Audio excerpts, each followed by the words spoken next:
এমআরকে এডুকেশনের পক্ষ থেকে সকল ছাত্রছাত্রী ও সকল বন্ধুদের স্বাগতম জানাই। অনেকদিন ধরে একটা কথা ভাবছি বলবো, তা বলেই ফেলি। ভিডিও উপস্থাপন করতে করতে মোটামুটি অনেকটা দিন হলো আমি প্রতিদিনই ভিডিও দেওয়ার কথা ভাবছি। আসলে মডেল অ্যাক্টিভিটি টাস্ক আমি জবের থেকে শুরু করেছি ভিডিও উপস্থাপন করা, তারপরেই আমার হাতে মডেল অ্যাক্টিভিটি টাস্ক আসে। তারপর আমি এই প্রশ্নগুলো নিয়ে বিভিন্ন বই ঘেটে ওগুলোকে আলোচনা করে ভালো রকমের উত্তর দেওয়ার চেষ্টা করছি। ভালো লাগা মন্দ লাগা সবই তোমাদের উপর, তবে আমি কোনো ভুল করব না এটাও আমি ভাবছি। কিন্তু আমার চ্যানেলে সাবস্ক্রাইব সংখ্যা অনেক কম, কাজের উৎসাহ পাচ্ছি না। নতুন চ্যানেল তো সাবস্ক্রাইব সংখ্যাটাকে একটু বাড়লে মনেও একটু আনন্দ হয়। একটা শিক্ষামূলক ভিডিও উপস্থাপন করার আগে এই সমস্ত আবোল তাবোল কথার কোনো মানে নেই। তবু দেখলাম মনে একটা অশান্তি, তাই হয়তো বা নিজের চ্যানেলেরই স্বার্থে আমি বলবো, যারা তোমরা ভিউ বাড়াচ্ছ দেখছো, তারা প্লিজ আমার চ্যানেলটাকে সাবস্ক্রাইব করে নাও। শুরু করছি model activity task class 10 part 3। এখানে দেখো প্রথমে দিয়েছে একটা উপপাদ্য। তোমরা নিশ্চয়ই কোশ্চেন পেয়েছো স্কুল থেকে, সেই কোশ্চেনগুলো ভালো করে ফলো করো, দেখবা টোটাল 4টে কোশ্চেন আছে পার্ট 3-র। প্রথমটা উপপাদ্য, তারপর একটা একটা জ্যামিতি ভিত্তিক অঙ্ক, তারপরে দুটো পরিমিতি ভিত্তিক অঙ্ক, অর্থাৎ গোলক এবং অর্ধগোলক। এই নিয়ে মডেল অ্যাক্টিভিটি টাস্কের পার্ট 3 কমপ্লিট। ক্লাস 10-এর তোমরা ছাত্রছাত্রীরা যথারীতি সিরিয়াস। আমি উপপাদ্যটা তোমাদের বোঝাবো, এটা ডিসিশন নিয়েছি। তোমরা মন দিয়ে দেখো। প্রথমে দেখো, যুক্তি দিয়ে প্রমাণ করো যে বৃত্তস্থ চতুর্ভুজের বিপরীত কোণগুলি পরস্পর সম্পূরক। এটা পেজ নম্বর 164, মানে তোমার পাঠ্য বই পশ্চিমবঙ্গ মধ্যশিক্ষা পর্ষদ থেকে যে পাঠ্য বই দিয়েছে অঙ্কের, তার 164 নম্বর পেজে যাবে উপপাদ্য 38। দেখলে এইটা ঠিক পাবে যে বৃত্তস্থ চতুর্ভুজের বিপরীত কোণগুলোর সম্পূরক, এই কথাটা আছে এবং ওর সমাধানটাও করে দিয়েছে। আমি বিষয়টাকে বুঝিয়ে দেওয়ার চেষ্টা করছি, তোমরা ভালো করে দেখো। এখানে দেখো প্রমাণ করতে বলেছে বৃত্তস্থ চতুর্ভুজের বিপরীত কোণগুলি পরস্পর সম্পূরক। আচ্ছা, যদি কোনো কারণে দুটো কোণ একটা অপরের উপর লম্ব হয়, তাহলে একটা 90 ডিগ্রি, একটা 90 ডিগ্রি। এই দুটোর ক্ষেত্রে দুটো যোগফল একে অপরের সম্পূরক। আর পূরক বলতে যখন দুটো কোণের সমষ্টি 90 ডিগ্রি হবে, তখন তাকে পূরক কোণ বলে। তাহলে বুঝতে পারলে, যখন দুটি কোণের সমষ্টি 90 ডিগ্রি হয় তখন সেটা পূরক কোণ, আর যখন দুটি কোণের সমষ্টি 180 ডিগ্রি হয় তখন তাকে সম্পূরক কোণ বলে। তার মানে এখানে কি প্রমাণ করতে বলেছে? বৃত্তস্থ চতুর্ভুজের বিপরীত কোণগুলি পরস্পর সম্পূরক। তার মানে প্রমাণ করতে বলেছে, এই দেখো এ বি সি ডি, এটা হচ্ছে বৃত্তস্থ চতুর্ভুজ, আমি এঁকেছি বৃত্তের মধ্যে অবস্থিত চতুর্ভুজ। যার প্রমাণ করতে হবে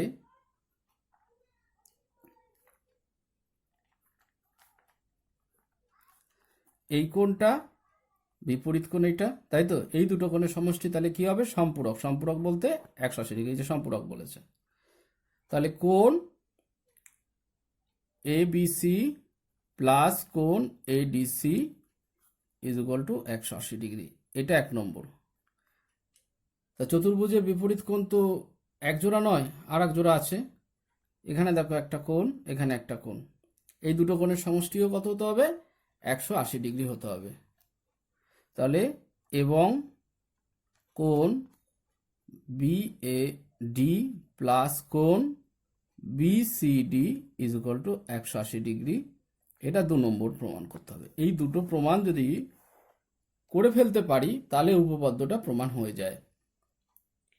বুঝতে পেরেছ? এবার প্রমাণে আসি। প্রমাণের সুবিধার্থে একটা অঙ্কন আছে, সেই অঙ্কনটা লিখবে। অঙ্কনটা কি? ও দেখো বৃত্তের কেন্দ্র এ কমা ও এবং ও কমা সি যুক্ত করা হলো।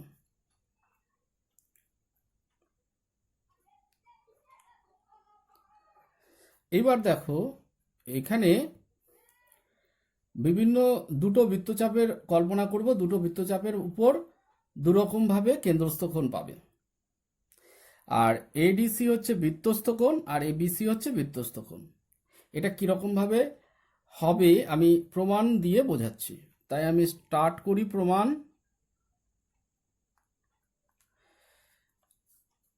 এডিসি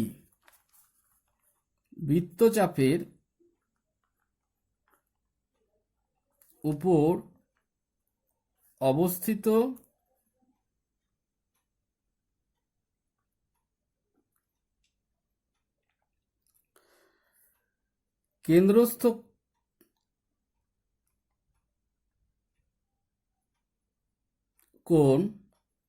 কেন্দ্রস্থ কোণ এডিসি, এই যে এডিসি, এই যে বৃত্তচাপ, এই বৃত্তচাপের উপর কেন্দ্রস্থ কোণ কি পাচ্ছ?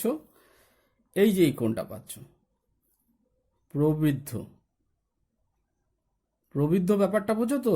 180 ডিগ্রি থেকে বড় হতে হবে। দেখেই বুঝতে পারছো যেটা সরল কোণের থেকে বড়। তাই প্রবৃদ্ধ কোণ এ ও সি। কি বললাম?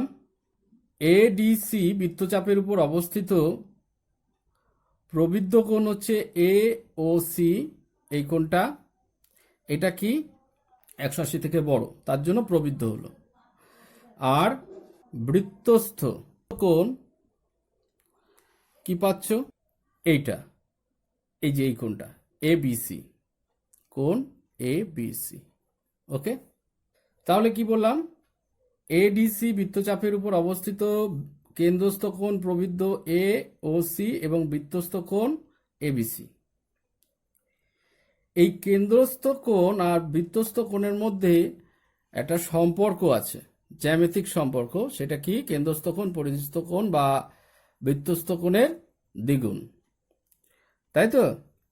অতএব কোণ A O C is equal to 2 of কোণ এবিসি। এটা 1 নম্বর। এটাকে সংশোধন করতে পারো কিভাবে?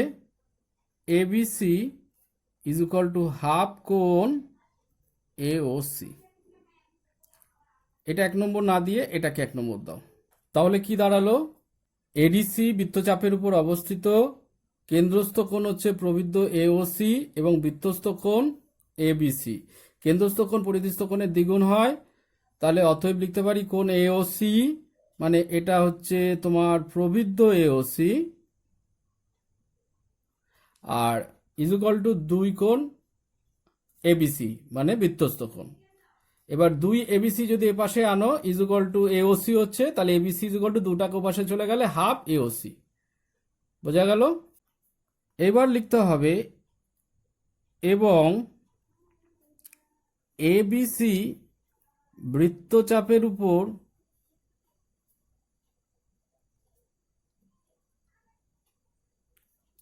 অবস্থিত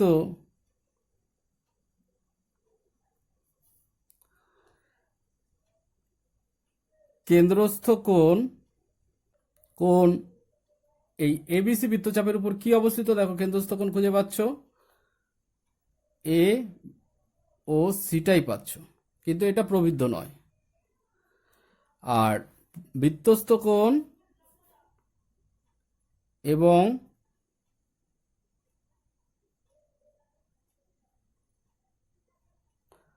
বৃত্তস্থ কোণ কি পাচ্ছ? এডিসি। এদিকে দেখো এডিসি। ওকে, তা আমি লিখি এ ডি সি। তাহলে এটা কি? কেন্দ্রস্থ কোণ, এটা কি বৃত্তস্থ কোণ। তাহলে এখান থেকে কি লিখতে পারো, অতএব কেন্দ্রস্থ কোণ এওসি ইজ ইকুয়াল টু 2 গুণ এ ডিসি, মানে কেন্দ্রস্থ কোণ বৃত্তস্থ কোণের দ্বিগুণ। সংশোধন করলে কি লিখবে, কোণ ADC is equal to half of কোণ এওসি। এটাকে 2 নম্বর দাও। এবার 1 নম্বর আর 2 নম্বর যোগ করো। তাহলে লিখো 1 নম্বর ও 2 নম্বর সমীকরণ যোগ করে পায়। দেখো যোগ করলে কি পাবো, কোণ এবিসি প্লাস কোণ এডিসি ইজ ইকুয়াল টু হাফটা কমন নাও,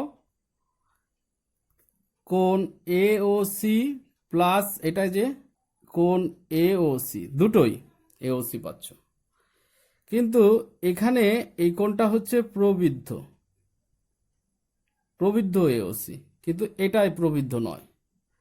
তাই এখানে তুমি প্রবৃদ্ধ লিখে নাও, ঠিক আছে। লিখে নিলে কি লিখলাম, কোণ এবিসি প্লাস কোণ ADC is equal to half common নিলাম, কোণ মানে প্রবৃদ্ধ কোণ এওসি প্লাস কোণ এওসি। এবার ছবিতে আসি, কি লিখলাম, মানে এবিসি বলতে এটা প্লাস কোণ এডিসি মানে এইটা, যোগফল ইজ ইকুয়াল টু কি দাঁড়াচ্ছে, এটার অর্ধেক যোগ এটার অর্ধেক। ওকে, এবার দেখো ভালো করে দেখো, এটা বারবার এইটার অর্ধেক করছি এটার অর্ধেক করছি, তাহলে এটা কেন্দ্রস্থ কোণের মধ্যে একটা বৃত্ত হয়ে গেছে না। তা বৃত্তস্থ কোণের মান কত, 4 সমকোণ, বৃত্তস্থ কোণের মান 4 সমকোণ বা 360 ডিগ্রি। তাহলে আমি এখানে বলতে পারি, ঠিক এই জায়গাটায় দেখো, যে কোণ এবিসি প্লাস কোণ ADC is equal to half গুণ 4 সমকোণ, ঠিক আছে। তাহলে হাফ গুণ 4 করলে কাটাকুটি করলে কত হচ্ছে, 2 সমকোণ। বোঝা গেল? তাহলে একটা প্রমাণ হয়ে গেল না, যে বৃত্তস্থ চতুর্ভুজের বিপরীত কোণগুলো সম্পূরক প্রমাণ করতে বলেছে। একটা বিপরীত কোণ আমি সম্পূরক প্রমাণ করে দিলাম। সম্পূরক কথার অর্থ হলো 180 ডিগ্রি, মানে এই কোণটার এই কোণটার যোগফল 180 ডিগ্রি।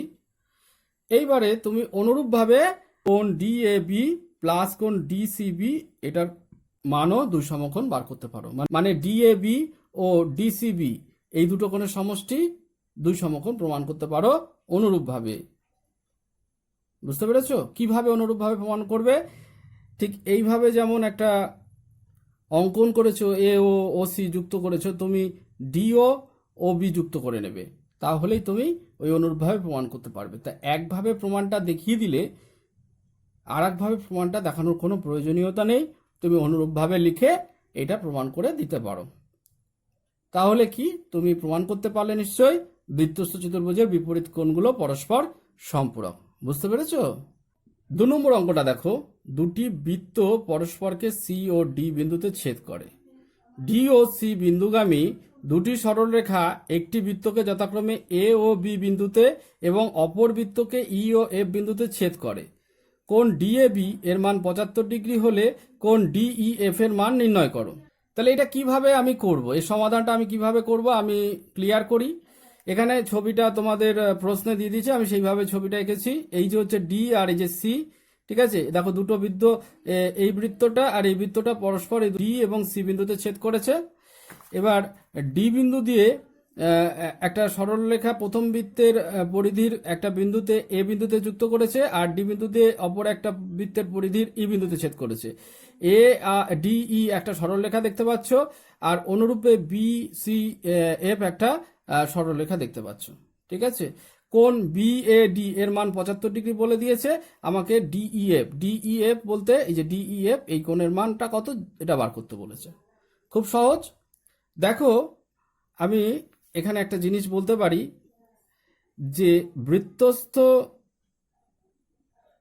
চতুর্ভুজের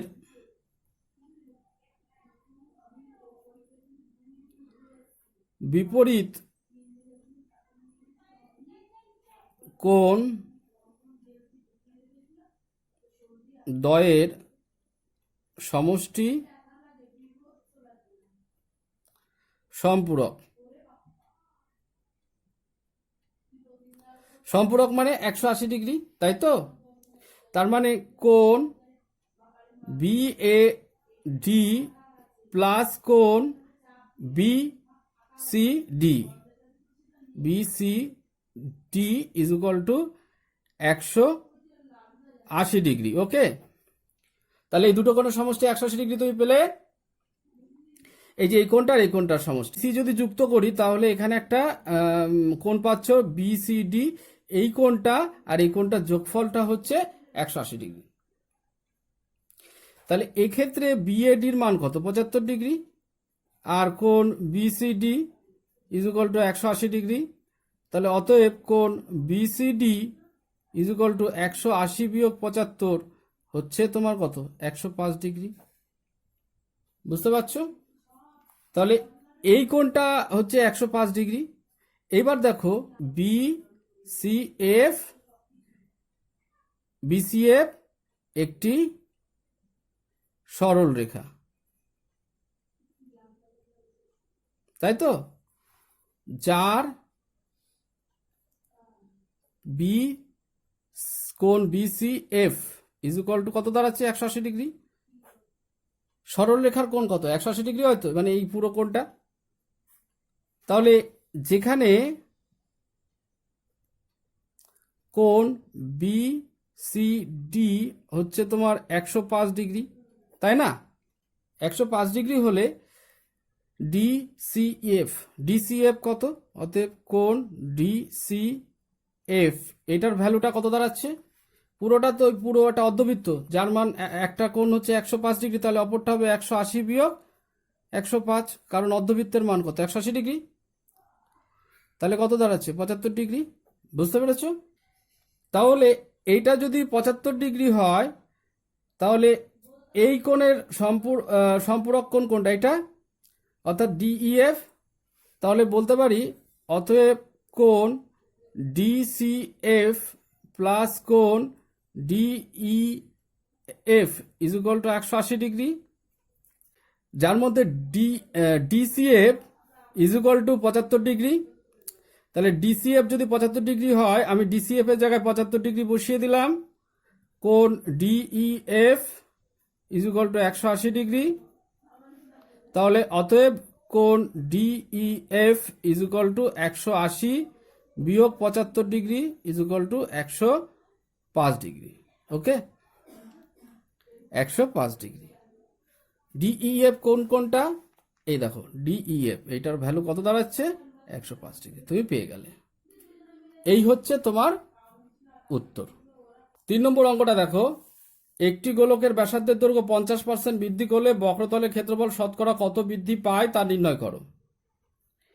একটি গোলকের ব্যাসার্ধ কত পার্সেন্ট বৃদ্ধি করতে হবে? 50% বৃদ্ধি করতে হবে। তাহলে বৃদ্ধি করলে বক্রতলের ক্ষেত্রফলের শতকরা কত বৃদ্ধি পাবে? তার আগে জানতে হবে গোলকের বক্রতলের ক্ষেত্রফলের সূত্র কি। তাহলে লিখি, গোলকের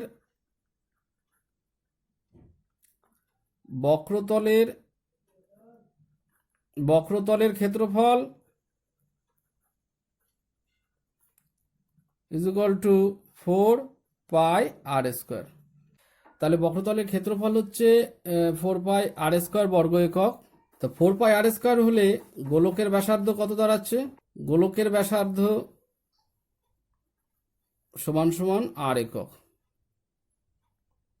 50% বৃদ্ধি পেয়েছে, তাহলে 50% বৃদ্ধি পেয়ে হয় আর গুণ 150 বাই 100।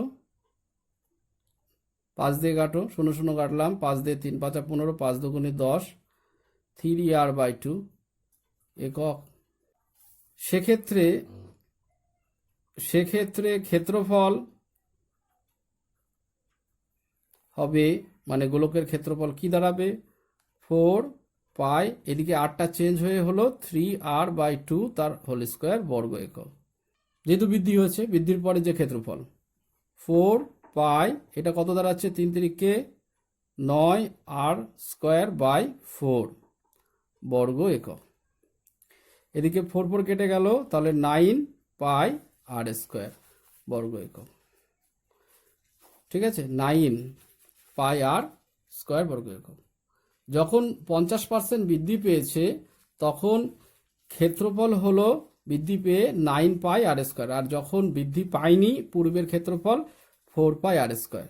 তাহলে অরিজিনাল বৃদ্ধিটা কত হলো 9 পাই আর স্কোয়ার বিয়োগ 4 pi r square.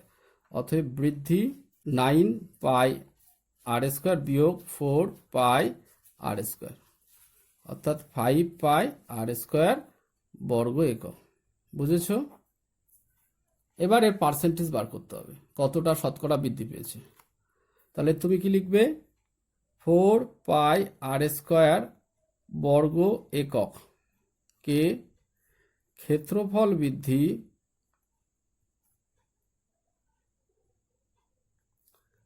5 pi r square বর্গ একক। শতকরা বলতে কত বোঝায়? 100। তা আগে একে বার করতে হবে, 5 pi r square by 4 pi r square বর্গ একক। এবার 100তে কত? 5 পাই আর স্কোয়ার গুণ 100 by 4 pi r square. Pi r square কেটে গেল, 4কে 100 দিয়ে কাটলে 25 হবে, 125। তাহলে ক্ষেত্রফল বৃদ্ধি কত? অতএব ক্ষেত্রফল বৃদ্ধি 125%। 4 নম্বর অঙ্কটা দেখো। একটি অর্ধ গোলাকৃতি গম্বুজের ভূমিতলের ব্যাসের দৈর্ঘ্য 42 ডেসিমিটার। গম্বুজটির উপরিতল রং করতে প্রতি বর্গমিটারে 35 টাকা হিসাবে কত খরচ পড়বে তা নির্ণয় করো। এখানে দেখো, এটা একটা অর্ধ গোলাকৃতি গম্বুজ এঁকেছি। তার ভূমিতলের ব্যাসের দৈর্ঘ্য 42 ডেসিমিটার বলেছে। গম্বুজটির উপরিতল মানে বক্রপৃষ্ঠ রং করতে হয়েছে। তাহলে বক্রপৃষ্ঠের ক্ষেত্রফল বার করতে হবে। কেন বার করব? যেহেতু এই দেখো, প্রতি বর্গ মিটারে 35 টাকা হিসাবে কত খরচ পড়বে। তাহলে বর্গ মিটার বলতে ক্ষেত্রফলের একক। তা আমি লিখেছি অর্ধগোলকের বক্রতলের ক্ষেত্রফল 2 পাই আর স্কোয়ার বর্গ একক। যদি এটা সম্পূর্ণটাই রং করা যেত তাহলে হতো 3 পাই আর স্কোয়ার। যেহেতু বক্রপৃষ্ঠ তাই 2 পাই আর স্কোয়ার বর্গ একক। ওকে, এবারে দেখো লিখেছি যেখানে অর্ধগোলকের ব্যাসের দৈর্ঘ্য 42 ডেসিমিটার, তাহলে ব্যাসার্ধ কি হবে? ব্যাসের অর্ধেক 42/2 মানে 21 ডেসিমিটার। ওকে, তারপর অর্ধগোলকের বক্রতলের ক্ষেত্রফল কি? 2 পাই আর স্কোয়ার বর্গ ডেসিমিটার। এবার 2 গুণ পায়ের মান 22/7, আর এর মান 21 স্কোয়ার মানে 21 গুণ 21 বর্গ ডেসিমিটার। 7 21 কাটলে 3, তাহলে তোমার 22 দুগুণে 44 আর 3 21 63। 44 আর 63 গুণ করলে হয় 2772 বর্গ ডেসিমিটার। কিন্তু প্রশ্নে দেখো একটা কথা বলেছে বর্গ মিটার, তাহলে বর্গ মিটার আনতে হবে। তাহলে বর্গ ডেসিমিটার থেকে বর্গ মিটারে আনতে গেলে 100 দিয়ে ভাগ করতে হবে। যেহেতু বর্গ বলেছে, 10-এর বর্গ কত হয়? 100। এবারে 1 বর্গ মিটারে খরচ হয় 35 টাকা, আর তোমার 2772/100 এই বর্গ মিটারে কত খরচ হবে? 35 দিয়ে সেটা নিশ্চয়ই গুণ হবে। এটা বাড়িতে গুণ করো, ক্যালকুলেশন করে আমি ডাইরেক্ট অ্যান্সার বসিয়েছি 972.2 টাকা বা 972 টাকা 20 পয়সা। বুঝতে পেরেছো? 4 নম্বর অঙ্কটা অর্থাৎ ক্লাস 10-এর পার্ট 3 কমপ্লিট হলো। তোমাদের কেমন লাগলো তা কমেন্টে জানিও। যারা সাবস্ক্রাইব করনি তারা প্লিজ সাবস্ক্রাইব করে নিও। আজ এই পর্যন্ত, তোমরা সকলে ভালো থেকো।